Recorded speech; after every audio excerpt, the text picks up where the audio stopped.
নমস্কাৰ বাইদেউসকল। সদৌ অসম অংগনবাড়ী কৰ্মী আৰু সহায়িকা সন্থাই ৰাজ্যৰ অংগনবাড়ী কৰ্মী আৰু সহায়িকাসকলৰ বাবে আজি বহুকেইটা সুখবৰ দিছে। গতিকে বলক আমি এটা ভিডিঅ' ক্লিপৰ জৰিয়তে আজিৰ এই সুখবৰকেইটা জানি লওঁ। মোৰ নাম ৰূপাৰন্ধা গগৈ। মই সদৌ অসম অংগনবাড়ী কৰ্মী সহায়িকা সন্থাৰ সভানেত্ৰী আৰু চেণ্ট্ৰেল কমিটিৰ মই ভাইচ প্ৰেচিডেণ্ট। নমস্কাৰ, মোৰ নাম শ্ৰীমতী প্ৰমীলা বৰুৱা। মই মাৰ্ঘেৰিটা প্ৰকল্প তিনিচুকীয়া ডিষ্ট্ৰিক্টৰ আৰু মই সদৌ অসম অংগনবাড়ী কৰ্মী সহায়িকা সন্থাৰ সহায়িকা সভাপতি। আৰু এঠাইত হৈছে আমাৰ মুখ্য উপদেষ্টা সদৌ অসম অংগনবাড়ী কৰ্মী সহায়িকা সন্থা চিনাকি হ'লে চাগে আমাৰ সদৌ অসমৰ সদস্যা গীতিমণি গগৈ বাইদেউ। দৰমহা বৃদ্ধিৰ ক্ষেত্ৰতো মানে আপোনালোকে এতিয়া কিখিনি আমালৈ মেছেজ আনিছে সেইখিনি আমি জানিব লাগিব। মেইনলি আমাৰ দৰমহা সমস্যা, মেইন সমস্যাটো হ'ল দৰমহা সমস্যা, প্ৰধান সমস্যা। গতিকে আপোনালোকে মাননি, গতিকে আপোনালোকে কি আমালৈ লৈ আহিছে হয় নহয়, আমাক ইচ্ছুক হৈ আছোঁ যেতিয়া জানিবলৈ আমি জানিম। মই এইখিনিকে ক'লোঁ, ইয়াকে মই অন্য ৰাজ্য চৰকাৰৰ দৰে অংগনবাড়ী কৰ্মী সহায়িকাসকলৰ ৰাজ্য চৰকাৰৰ মাননি বৃদ্ধি কৰক। হৈছেনে?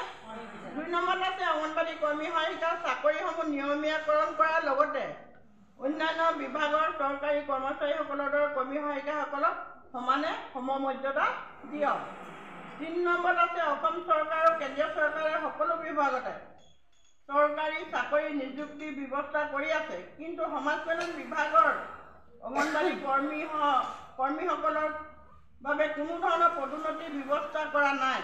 লগতে HLC পাছ অৰ্থাৎ মেট্ৰিক পাছ কোনো ধৰণৰ বয়সৰ সীমা নাৰাখি পদোন্নতি অতি শীঘ্ৰে দিব লাগে।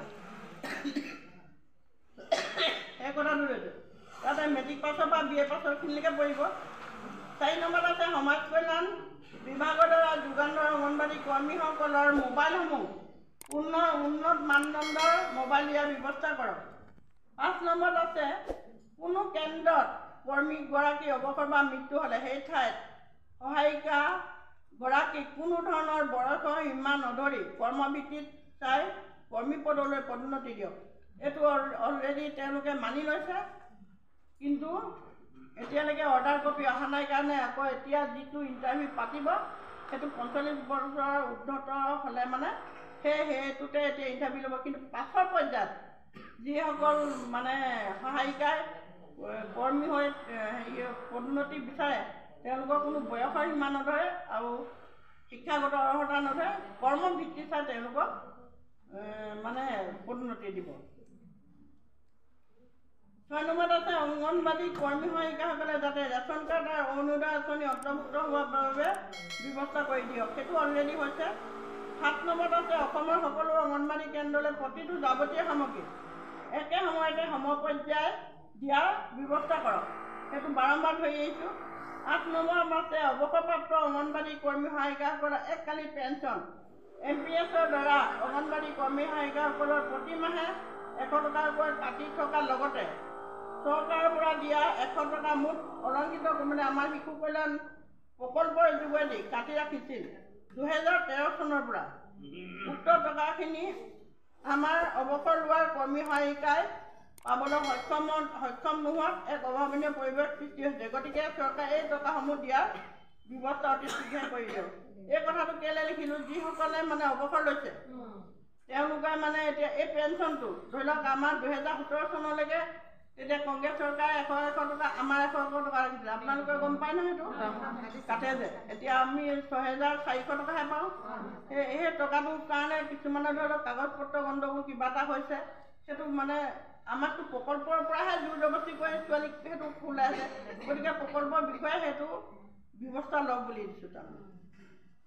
আৰু তেনেকুৱা ধৰণৰ বিভিন্ন সমস্যা ধৰি লওক এতিয়া ক'ৰবাত কিবা এটা হৈছে, ক'ত কি নাই হোৱা, গোটেই কথাখিনি তাৰমানে আমি প্ৰতিবাৰে প্ৰতি ক্ষেত্ৰতে ধৰি আছোঁ। গতিকে আপোনালোকৰ যিখিনি সমস্যা গোটেই অসমতে সেই একেই সমস্যা। হয় বাইদেউসকল, এয়া নিশ্চয় সদৌ অসম অংগনবাড়ী কৰ্মী আৰু সহায়িকা সন্থাই ৰাজ্যৰ ১,২১,০০০ অংগনবাড়ী কৰ্মী আৰু সহায়িকাসকলৰ বাবে এটা অত্যন্ত গুৰুত্বপূৰ্ণ খবৰ দিছে, যিটো খবৰ ৰাজ্যৰ প্ৰতিগৰাকী অংগনবাড়ী কৰ্মী আৰু সহায়িকাই জনাটো অত্যন্ত প্ৰয়োজন। গতিকে বাইদেউসকল, লগৰ বান্ধৱীসকলক এই ভিডিঅ'টো শ্বেয়াৰ কৰি আজিৰ এই সুখবৰকেইটা জনাই দিব আৰু নতুনকৈ অহা বাইদেউসকলে অনুগ্ৰহ কৰি আমাৰ এই চেনেলটো ছাবস্ক্ৰাইব কৰি ল'ব। ধন্যবাদ। জয় আই অসম।